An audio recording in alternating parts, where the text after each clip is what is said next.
All right, so I've gathered 3 of our cybersecurity grads here because I want to ask some questions that I know a lot of other people are wanting to ask them about their job search journey. And then we'll also, because it's the holidays, we're also going to add a little fun to it with some holiday questions as well. But I wanted to start out by having each one of them introduce themselves to you. I'll start with maybe, ask them how they started out how they ended up in cybersecurity. And I'll start with Peter. Okay, hi. I was a teacher. I was not enjoying what I was doing. I wanted to change my job. I had always thought that I should have gone into computers somehow. I didn't really know what. And one day, as I was just looking somewhere, I don't even know where it was, but I saw an ad for Fullstack Cyber, and they had a little quiz that you can take to see if you have the thinking skills that you need to be successful in cyber. And I took the quiz, and to me, almost like it wasn't a test. It was almost like a game. I would do that kind of thing for fun. And one of the questions especially was, it gave a set of random or apparently random numbers and said, what's the next number in the sequence? And for me, that I was like, I used to make up puzzles like this for fun when I'm sitting bored out of my mind in a staff development meeting. So I thought this is really the thing for me. If this is what you do all day in cyber, this is what I want to do. So that's how I ended up in cyber. Nice. Ken, what about you? Ooh, I actually have an interesting career path. So I started off in accounting. I got too bored of it, so I became a DJ. I went to the other extreme, and then I didn't like that lifestyle, so I switched to software engineering after graduated from Fullstack Academy with their web dev program. And then as I was working as a software engineer, I wanted to, better myself. So I enrolled in a master's in computer science. And during that time, I took some computer courses that's related to cybersecurity. And that's sort of like where I first fell in love with cyber. And I was talking to my CTO about it. And then he recommended, for me to, take more courses to, really find out if that's what I like to do. So luckily enough, I got into Fullstack Academy for cybersecurity, and then now I'm a consulting for cybersecurity. Nice. Was Fullstack like, welcome back? Yeah, it was like that. Especially with some of the staff, and also during the interview practice. Interview process. And Shaheem, what about you? Your path to becoming a cybersecurity professional? For me, I was already working at Sony Music. I was doing finance. I went to school for economics and everything. No, I did business. It was kind of boring. Kind of like Ken said, I was really doing a lot of Excel work, stuff like that. But when the pandemic came around, I had a lot of downtime. Originally, my older brother influenced me to do software engineering. And, as time went on and stuff like that, I started doing more research and I got hooked onto cybersecurity. Here I am. Yeah. So what do you guys think is there a particular trait that makes somebody successable as a cybersecurity professional? Especially people who are thinking of, kind of what's interesting about you, what you said, Peter, was, it's I already do this for fun during staff meetings. Is this what they do? Puzzles, problem solving. But overall, what have you guys realized after all this time? What makes somebody successful in cybersecurity? Well, I'll go. I haven't worked in a SOC because my job is completely different, but I would imagine that if you're going to be successful there, you have to be the kind of person who can look at something and wonder, why is that happening? Not just notice it and say, oh, that's interesting, but begin to puzzle, why is that happening? I better check that out. If you're not that kind of person, you're going to let things go that you can't let go. And I would say for penetration testing, I haven't done that, but you have to be the kind of person who can get stuck and not get stuck. In other words, you hit a wall and say, okay, I can't go any further here. What else can I do? And if you're the kind of person who's going to just give up because they hit a wall, then that's penetration testing or anything like that's not going to work. For my job, it's I'm in risk and compliance. I do a lot of reading, a lot of writing, and I have to be able to kind of envision like the worst possible scenarios and notice all little things that are missing and say, okay, I can't let things go. But if I let something go, something disastrous might happen. So I might be nitpicking, but I have to find out, is this happening? Do you have a control in place for this? And so you have to be kind of exact and use your imagination of, if this is the situation, what could happen? Yeah. Ken, what about you? Oh, I would say first and foremost, because I'm in consulting, so my responsibility varies a lot from engagement to engagement. And I think one of the most important thing is being comfortable in an uncomfortable in an uncomfortable situation. Because I feel like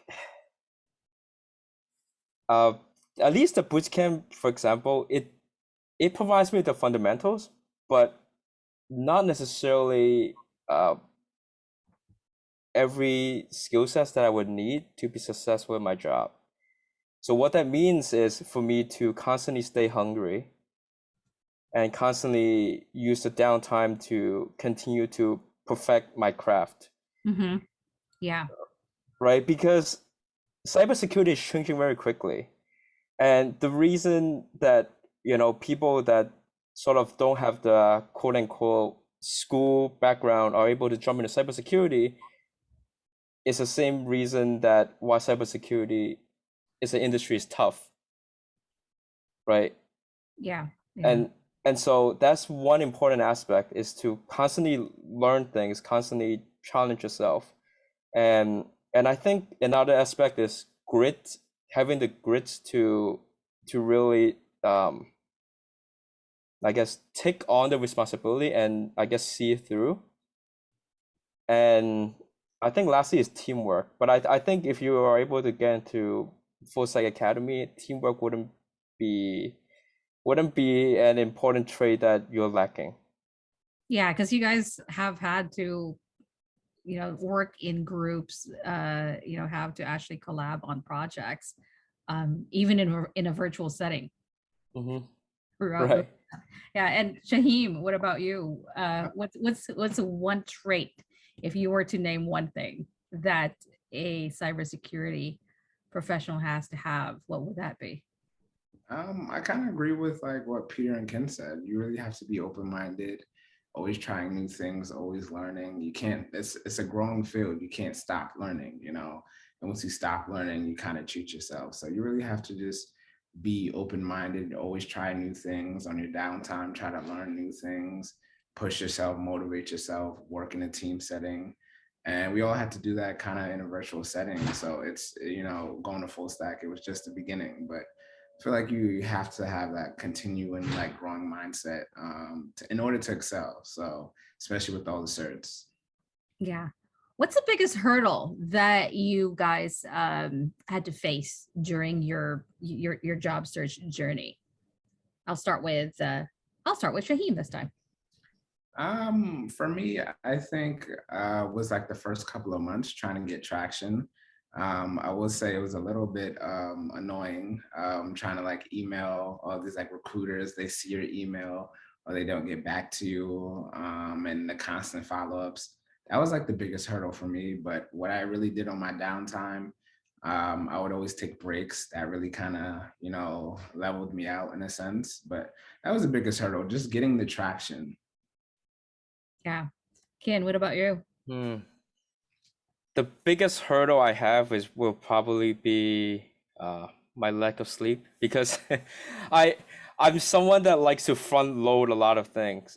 So for example, instead of waiting until the end of the cohort to get Security Plus, I challenge myself to sort of study for the Security Plus right even before the cohort starts, and aim to get it kind of like to the midpoint before the holiday break.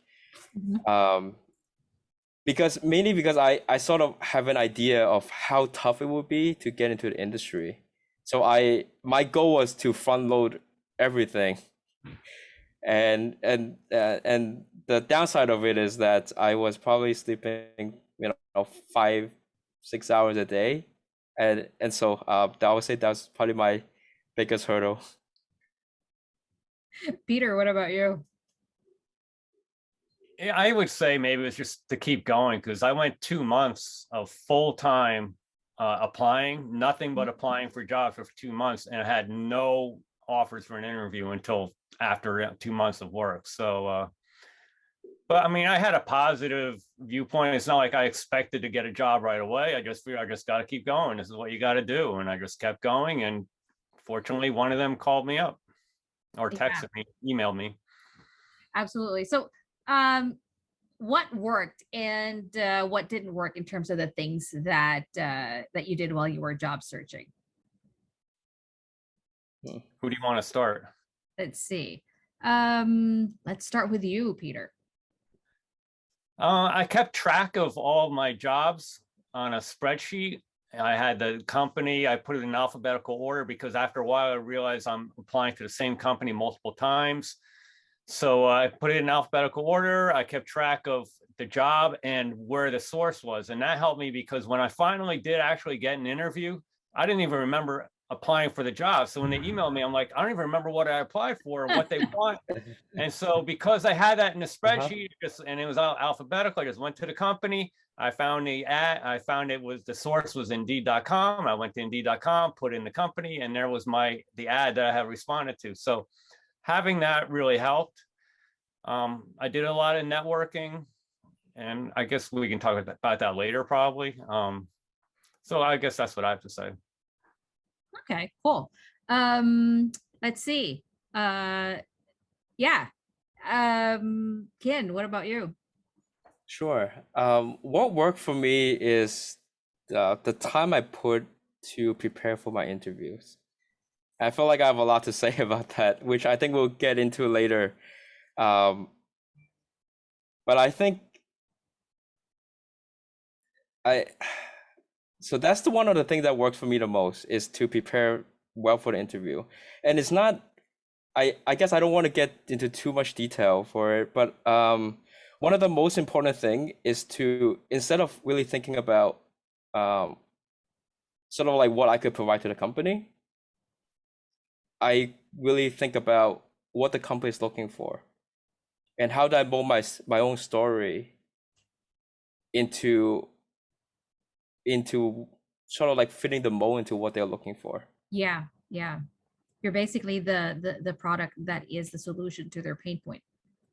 Right. Because I sort of see myself as I don't like to use this word, but I feel like I'm like a salesman, right? Like anytime I'm interviewing the place, I'm making a sell to myself. But then a lot of times I feel like people are mistaken where students are heard that they should identify traits about them and then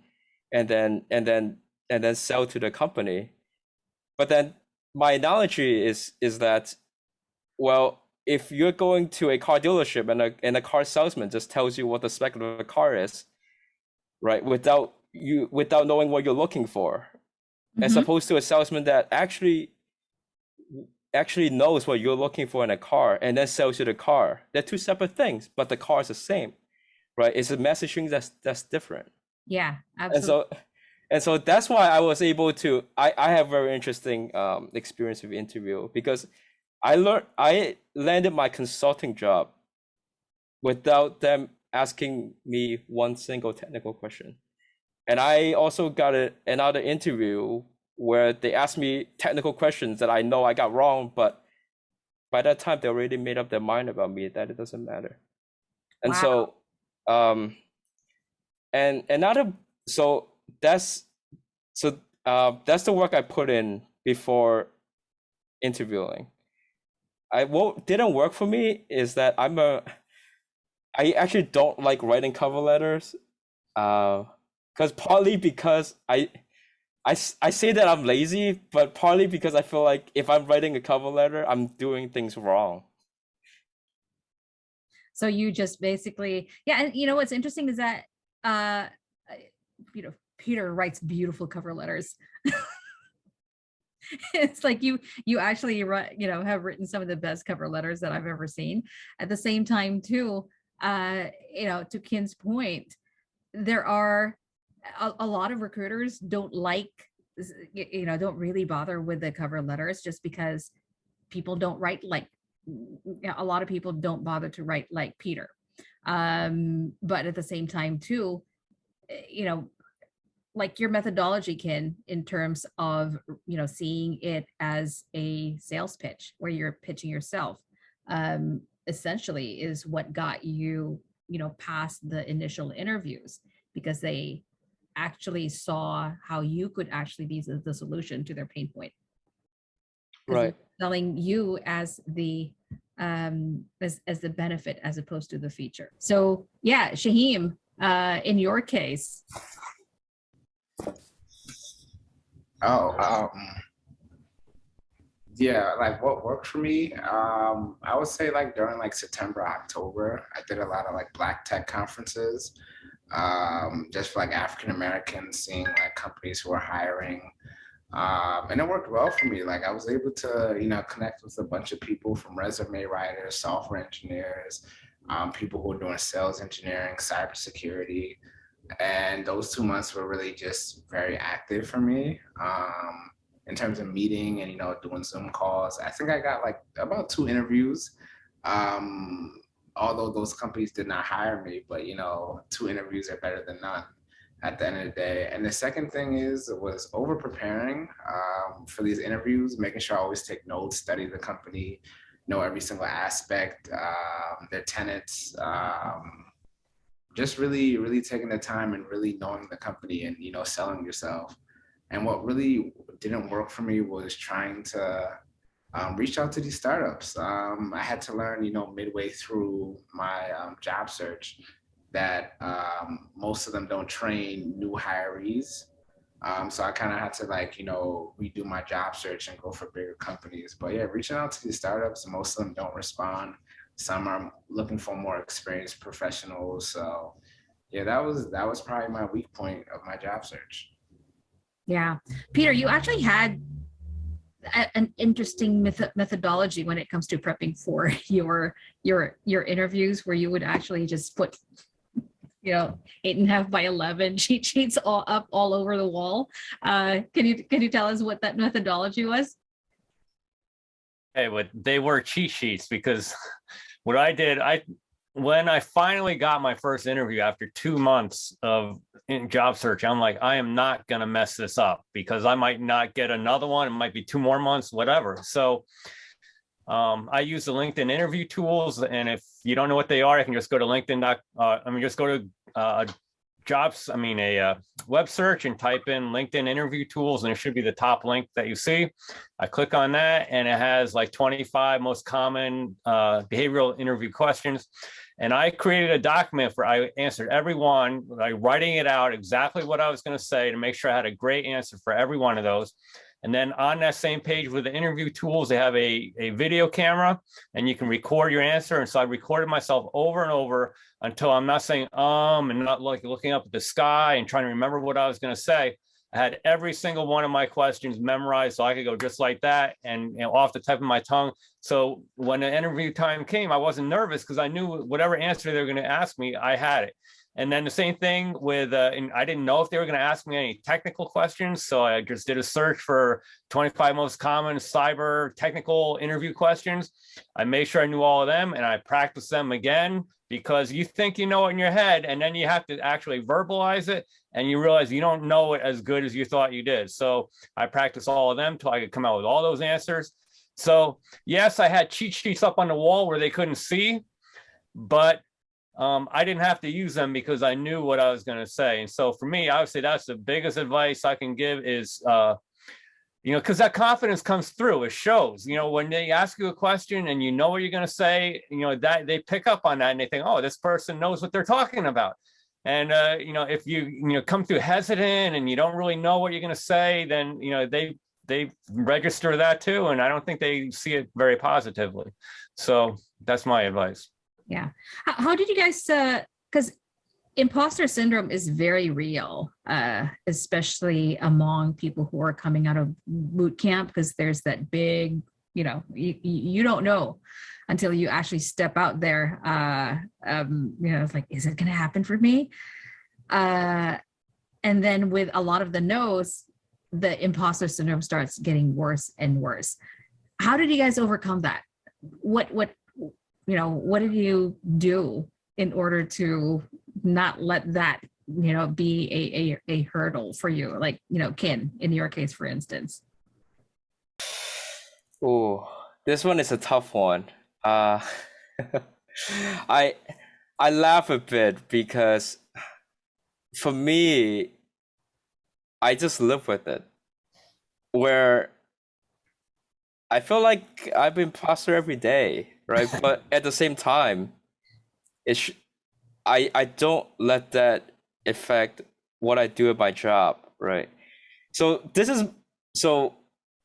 because I have been I guess I could speak to this on the web dev side, where I've been to Fullstack Academy, web devs.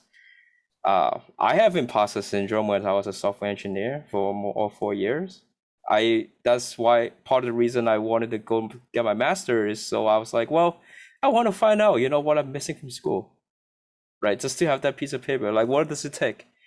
And my experience is I didn't learn that much more. Like, sure, I know more technical things, but I would say 60% of the important things I learned at work while doing web development while being a software engineer.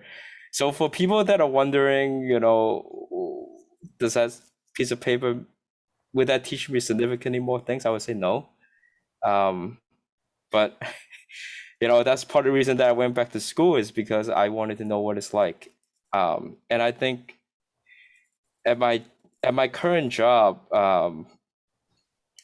working in the consulting field is funny because even though I have a job, I'm supposed to get my own engagements. So I constantly have to spend time knowing my team and also knowing the engagement partners. So I am still interviewing. I'm interviewing all the time for my position. And I still have imposter syndrome, but I feel like at the end of the day, it's just a matter of having the trait that we talked about earlier, having grit and having, I guess, being comfortable and in uncomfortable situation that that is not making me pull out a white flag and be like, hey, I don't know what I'm doing. Yeah, grit. I love that. And being comfortable in uncomfortable situations. That is so true, especially for people who are pivoting. Peter, what about you? Did you encounter imposter syndrome as you were out there job searching? Not really, because I did my 2 certifications, and for me that kind of, because I had no background at all in technology before this, but being able to pass the 2 certifications to me showed that yes, I actually did learn something in boot camp. And especially the Assistant Plus, I've read that you're not supposed to take that until you've already worked 2 or 3 years in the field. So the fact that I already passed this before I even started working means that I do know what I need to know. So I guess that gave me the confidence to not have the imposter syndrome. Yeah. So what about you, Shaheem? I would say for me, it was the first month and a half. Like you said, all those rejections can get to you. You feel like you're not doing enough or you're not talking to the right people. But for me, it was just taking breaks. I mean, sometimes, I'd be on my laptop 40 hours a week. And, I'm the kind of person that just doesn't give up till I get what I want, So yeah. I really learned how to not burn myself out and even practice my skills on my downtime and stuff like that. So it was really just taking breaks for me and just going from there and just taking it day by day. Everybody goes through it at some point in their job search. So if you do go through it, just know there's ways to overcome it. And you do deserve every job offer that comes your way, whether you have the certs or not. So yeah, it's different for everybody. Yeah, yeah. I'm curious, how many hours per, yeah, you mentioned like it got to a point where you were, doing it like 40 hours a week. On average, like how much time did you guys devote to job search on a weekly basis for each of you? I guess I'll start with Peter. I work full time, so I would say about 40 hours a week.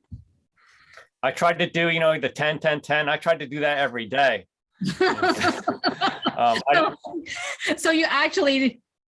So you did the 10, 10, 10 times 5 because you're actually. I tried. That doesn't mean I succeeded, because maybe it took longer to get through, job, applying to jobs or whatever, or connecting with people, or maybe, some people got back to me on, network LinkedIn people, and maybe I spent time communicating with them. But that was my goal, but I don't know if I ever did it, but I tried. Yeah, at least, yeah, you had a metric to hold on to. Ken, what about you? Yeah. How many hours did you devote to job searching on a weekly basis? For me, I would say I actually didn't devote too much time in my job search process. Mainly, well, I would say this. I devote my time job searching before the job search process starts in Fullstack Academy. Yeah. I was probably doing 80 hours even before I graduated, where I got my Security Plus midway through.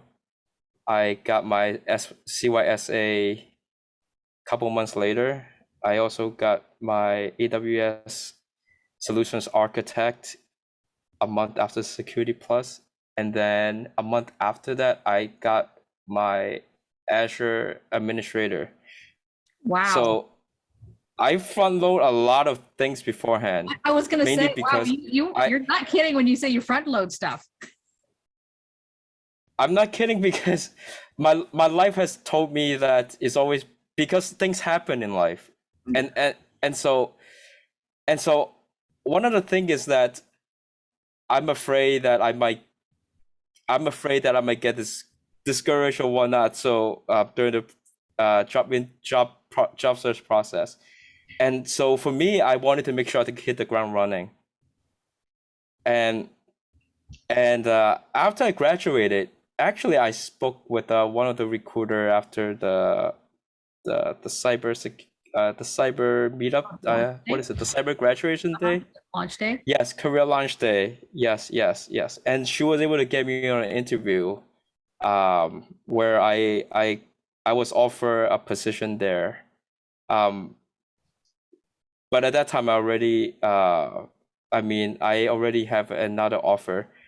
But I front load a lot of things beforehand. So I would probably say, on top, if you're in a flex, I would say you should be happy, because you have 6 months to prepare yourself for all the certificate that people are talking about, even before you graduate. Yeah. And Shaheem, because you actually started out with less hours and then bumped up the number of hours that you were job searching per week, right? Yeah. I had a job the first few months. So the first couple of months, I was probably doing like 20 to 30, even with my job, after work. Sometimes even during work, I'm on a little downtime. I'll connect with 1-2 people, but definitely from like the hours of like 6 to midnight, I would probably just be on my laptop. But after I lost my job, probably about at least 40 hours a week. 40 to 50. Sometimes I'll do weekends, maybe a Saturday or Sunday. I'm just like reaching out to people. But yeah, that was pretty much it. It was my full-time job. I would sit there from 9 to 5 every day at least, and just connect with people. And then I'll probably go back at it, later on at night too, if I'm not doing anything. So yeah, I would say 40 to 50 a week. Yeah. How much did Can I say something? Yeah, go ahead.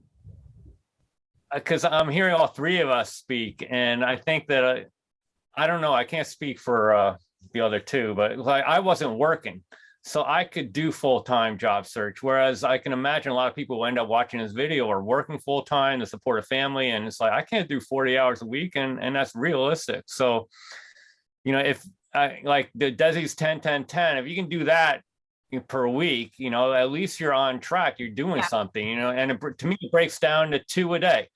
Apply to 2 jobs, make 2 networking contacts, attempt to try to reach out to 2 recruiters every day. You can do that in an hour. You can do that on your lunch break. And if you're doing that 5 days a week, you got that 10-10-10 in and you're progressing, so you don't have to have 40 hours a week, So, but Ken, man, you must have been really hungry to be putting all those hours in. Well, mainly because sometimes I feel like I am a professional career changer, because this is depending on how you count it, this is probably my 4th career I'm getting into. And so I would say that, every time I make the jump, it's not easier. It's just that I sort of know, I sort of have an idea what will happen. I remember the first time I, switched from accounting into software engineering, that, I was just at home and I'm just like really thinking about, I have this career as an accounting, which I could get to. And then it's like, well, what am I doing? Like, I'm trying to get into software engineering, and I make, like you said, I make all the spreadsheets, of places that I interview with. I categorize them by different tiers and things like that. But I have had my down days. So I've been through this process before, and I was just like, well, I wanted to make sure that I basically sort of minimize my downtime, and just to make sure that I could basically hit the ground running before I graduate.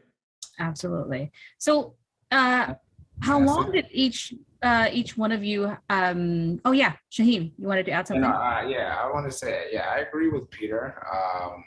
Everybody does have families and stuff like that, but you really do have to find the time. Because either way, if it doesn't get done, it doesn't get done. Whenever your downtime is, if it's after work or where your kids are asleep, each and every connection counts. If you have to do it, at 12 to 2 o'clock, 2 a.m. in the morning, as long as the recruiter sees the message, she sees it, and if you don't do it, you'll never get that progress. So you kind of have to find time, even if it's weekend, Sunday night, you do 5 or 10. You really just have to, do what works for you. A lot of, I don't have any kids, so I'm able to do that. But if you do, you definitely got to do what works for you and find that downtime. So when you guys were reaching out to, reaching out to people, networking, because I know that a lot of people coming out of boot camp, for instance, have this fear of reaching out to people that who they don't know, and they feel like, I'm bothering that person. And I've noticed that that's one of the biggest hurdles that people have, is like, I'm just going to do like job applications because I feel like, I'm bothering people. What was your experience? What were your experiences when it came to networking? Was it as difficult as a lot of people fear it is, or were you like, oh, I actually can network? I'll start with you, Peter. All right. So I can be kind of shy.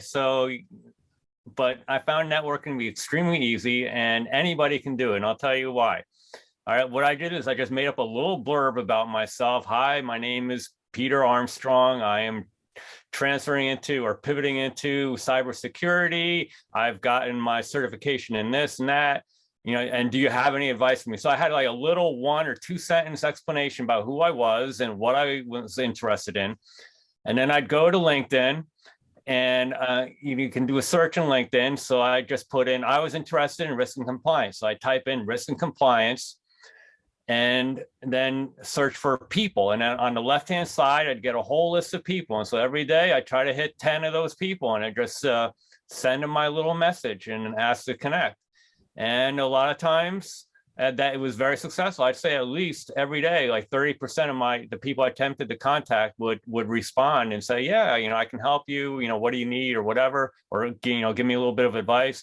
Sometimes up to half of them would reply. So that was how I networked. By the way, that you actually have a much, much higher ROI than even experienced recruiters. Just so you know, you actually, you're actually higher. So it's not like I'm not actually talking to people. I'm not, I had one or two offer to do a face-to-face, but it ended up not working out. But it was to get it started, all it is a little message that you create, and I sent the same message to everybody. It's very easy. Just do that search and find, if you're interested in working in a SOC,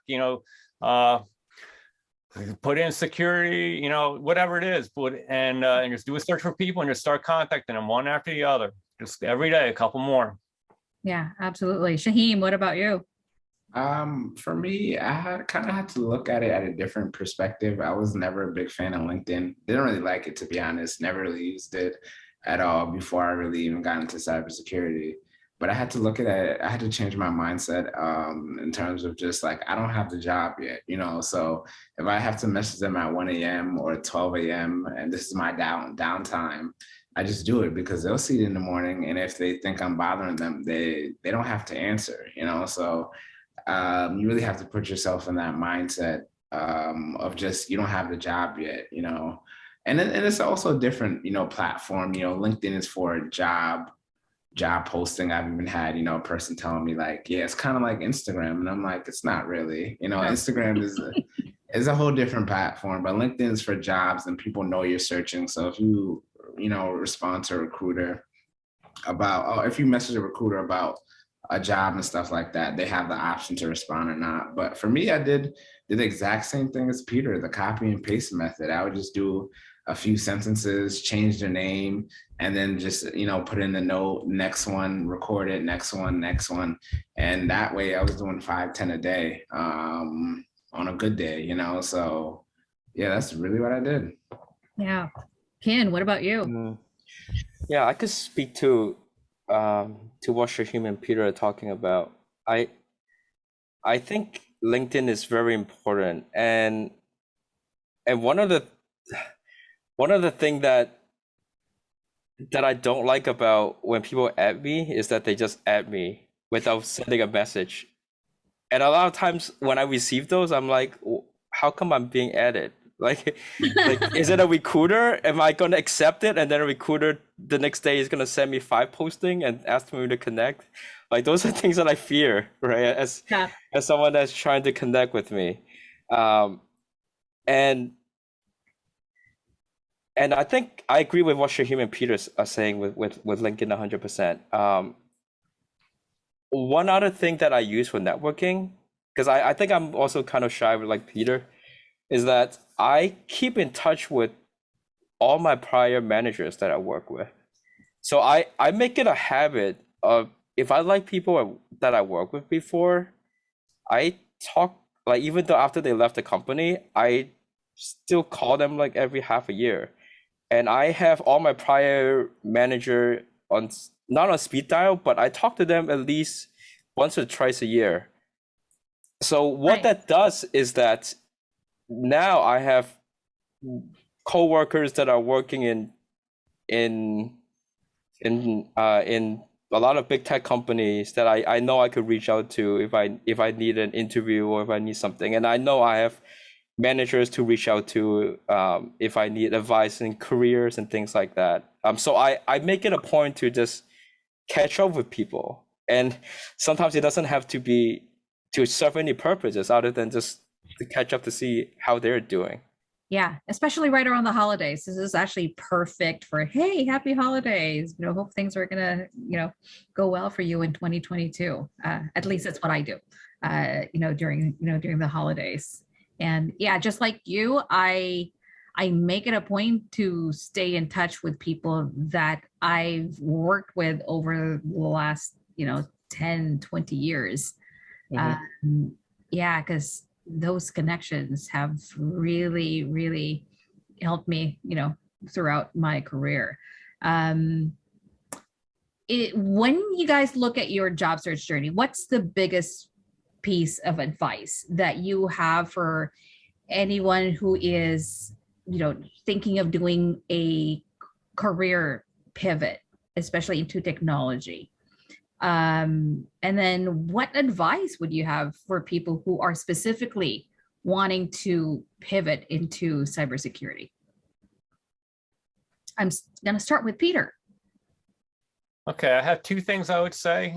I would say first, if you've done something else, you're not a blank slate for cybersecurity. There, you have a background in something, so there's some kind of skills that you can somehow apply. You just have to use your imagination. How can I make this skill apply to cybersecurity? So like I was a teacher, I was what do you call a lead teacher? I had to lead meetings. So, I could put in that I have a lot of experience speaking before groups.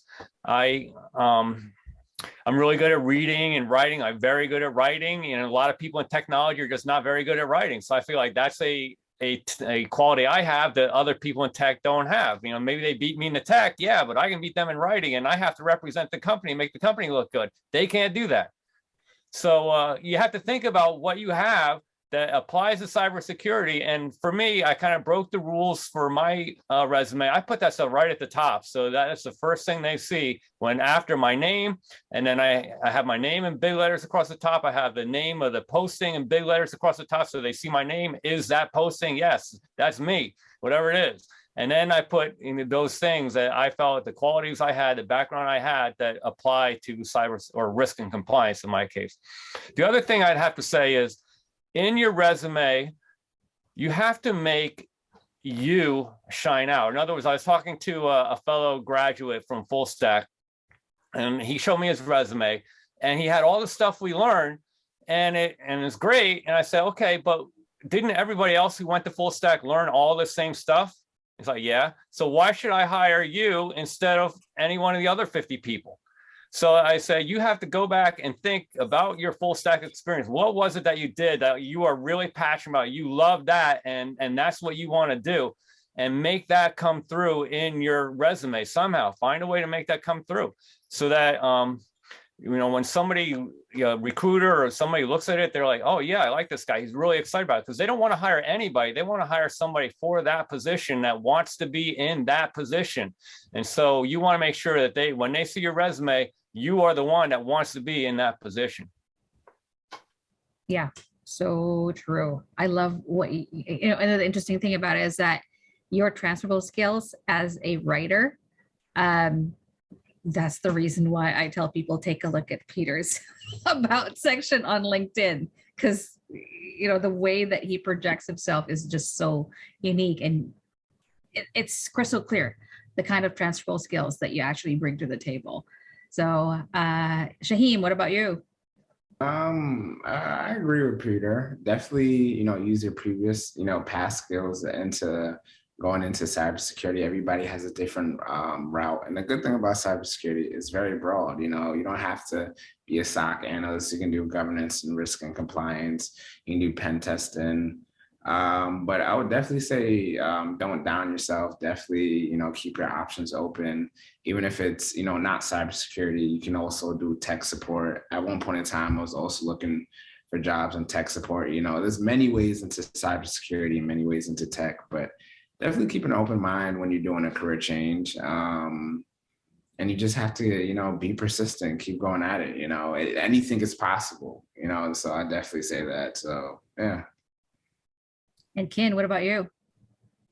Can you repeat the question? I just want to make sure I'm answering the right thing. Yeah, absolutely. So, in terms of, when you look back at your job search journey, for instance, what's the biggest piece of advice that you would give to somebody who is thinking of, in your case, for instance, you're the master career pivots because you've done it a few times. What would you say to somebody who's, thinking of doing a career pivot and specifically doing a pivot into cybersecurity? Sure. I would say one of the biggest piece of advice is having friends that are different than me. What I mean by that is, sometimes having friends that are different, they also provide a different perspective. And so I have I've known some friends that are really like really great lawyers, and then when they were telling me how they prepare for a court case, I'm like, oh, like that's the mindset I should have when I'm preparing for an interview, right? Like they would do a background check on the other lawyer, for example, right? And then I take that and be like, oh, okay, so before the interview, I need to know. Ideally, I should know my interviewer's background. I should know the whole company's background, right? I should know what my interviewer likes to do, just so that I could just bring it up a little bit and connect with him that way, right? And so I would say that we will be able to provide a different perspective. And I think find out what keeps you motivated. So one thing that keeps me motivated when I'm switching careers, I feel like I could do it a couple of times, is that on my wall, I put down people that I look up to or people that I want to catch up to. And then it serves as a constant reminder every time I look at the wall and says, what do I need to do to get to that level, to get to where they are? And what are the steps that they took to get to where they are at? And then I think lastly is to have a support system, because job search is not easy, and especially switching career field. It's not an easy thing, and I think sometimes we make it easier than it sounds, right? By providing statistics, but when you're in the weeds of it, sometimes at least from my personal experiences, sometimes I lost sight of it. Mm-hmm. And so I know who I can call when that happens. Yeah, absolutely. Yeah, find that support system. So incredibly valuable. This time around, we're actually going to do a whole round of fun, non-job search, non-career success related questions that are in line with the holiday spirit. So I am going to ask each one of you. I'm going to start with Ken. What is your favorite holiday movie? Oh. I would say Godfather and Home Alone. Godfather? Really? Yeah, well, I mean, do you count Thanksgiving as part of holidays, or you can only count it Christmas? Home Alone's a pretty good one. Okay, yeah. What about Peter? What about you? I'm gonna do the same thing as Ken did, because when I first looked at it, I'm like, I don't know. I don't have any favorite Christmas movie.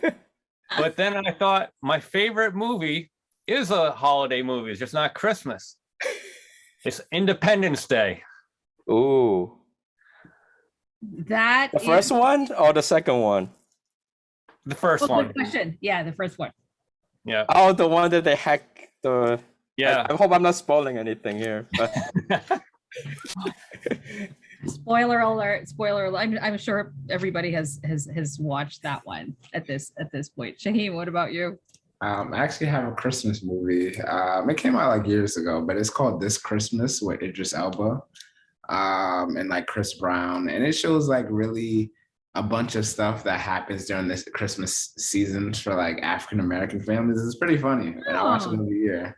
So that's like my favorite Christmas movie. I had to really think, because there's like so many movies I watch. I'm like, where do I even start? So yeah. I'm gonna watch that one now. Thank you. Yeah, you might. It's kind of funny. It's kind of funny. Yeah, give it a try. Maybe you and your wife, can sit there and laugh. What's actually interesting is that my husband and I were talking about it, and he was like, Die Hard. And I was like, A Christmas Story, because everything about it is just so hilarious. Plus it's Darren McGavin. And I was thinking, wait a minute. It's like, because we love Halloween. And I was like, what about Nightmare Before Christmas? Because that's like a movie that you can actually play from Halloween all throughout Christmas. And what's funny is that we actually still have a pumpkin from Thanksgiving. And you just put a Santa hat on Jack. We have 3 pumpkins on our porch right now. So yeah, I mean, there's actually a house here in Santa Clarita.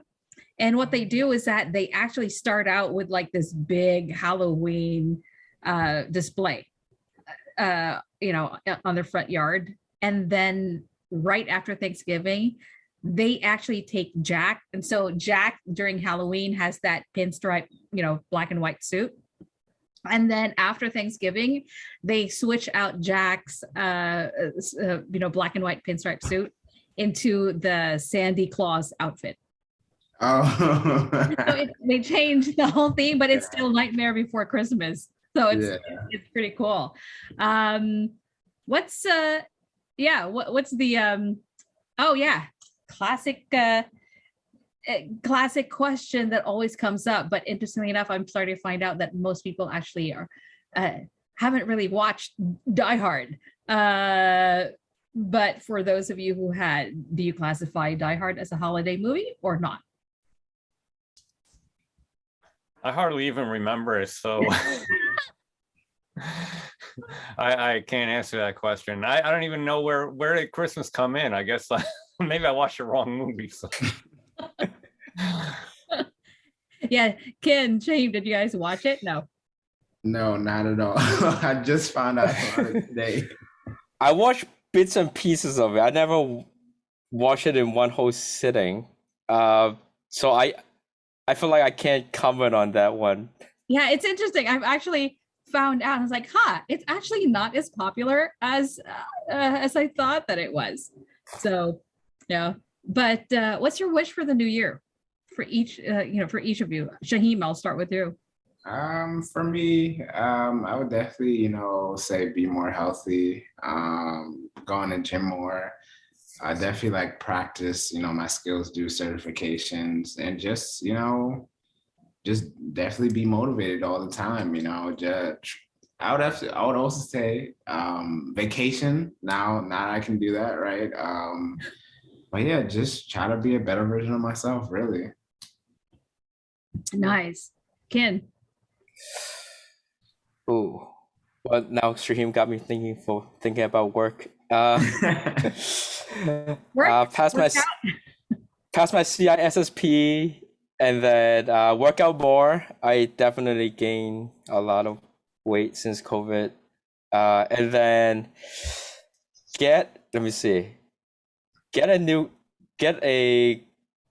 either a 3080 or 3090 graphics card, because I am waiting on that to have all the parts for me to build my computer. Because I'm a bit of a computer enthusiast. I am trying to build water cooling computer, and then one of the things is that it's so hard to get a high-end graphics card nowadays that I'm just waiting on that part, and I don't feel like paying 3 times more for it. Do you get it online, or is there a particular Newegg or you could get it online, but except everything is sold out. There is a way, if you live near a micro center, they restock 2 times a week. Well, now I'm telling everyone the secret. I spoke to the people. They restock 2 times a week, and if you go in the morning before the store opens, there is already a line there. But if you're early and they restock that day, then you could buy a graphics card and resell it for 3 times the price. So you're at least 2 times the price. So you're doing the exact same thing that I do at Trader Joe's. They have this. So ube is a Filipino yam. It's the purple. And apparently Trader Joe's sells out of their ube ice cream and their ube pancakes immediately. And so I've heard about that. I would go to Trader Joe's. I'd be like, do you have the ice cream? It's like, no, it's all sold out. And so, I went over to to one of the people at Trader Joe's. It's like, hey, when do you guys get your? He goes, you know what? It's like, what you do is you actually call like 2 hours before we open up, and then you tell them to actually reserve like 2 pints of the ice cream, and then you get there, and then you just make sure that you're here, like, and you have your 2 pints of ice cream that we'll hand to you first thing in the morning when the store opens, like, boom. Which is kind of like career success, right? It's like, maybe I should use that analogy. It's kind of like when everybody else is sending in their job applications, that person who actually goes up to one of the people that works and says, hey, I want ube ice cream. How can I get it? So, yeah. Peter, what about you?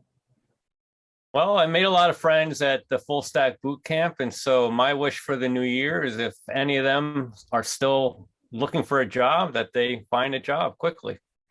Yay. Absolutely. I am so with you on that one. And on that note, this has been fun. Just, sharing in, each one of you and your job search journey. It's been thrilling every time I'd get Slack messages or email messages from you guys saying, I got it. Like, so yeah, I would also do the happy dance while you guys were doing, it on your side of the fence as well. So can't wait to see what you guys are going to be doing in the cybersecurity world as cybersecurity professionals. So I wish you guys the best in 2022. I'm sure you don't need it, but I will be there to be proudly, looking at your LinkedIn profiles to see what else you've got that's exciting coming down the pipeline. Thank you so anybody much. Anybody watching this can just connect with me. You don't even need to send me a message, just connect. Yeah. Feel free to reach out to me too as well. I can do Zoom calls, whatever works, See, there you go. Yep. Yeah. Same here. Please reach out. Yeah, for everybody who's like, I don't want to reach out to them. They don't know me. I'm bothering them. There you go. All right. Well, thank you so much. And hopefully I will see you guys on LinkedIn, and maybe we can do this again.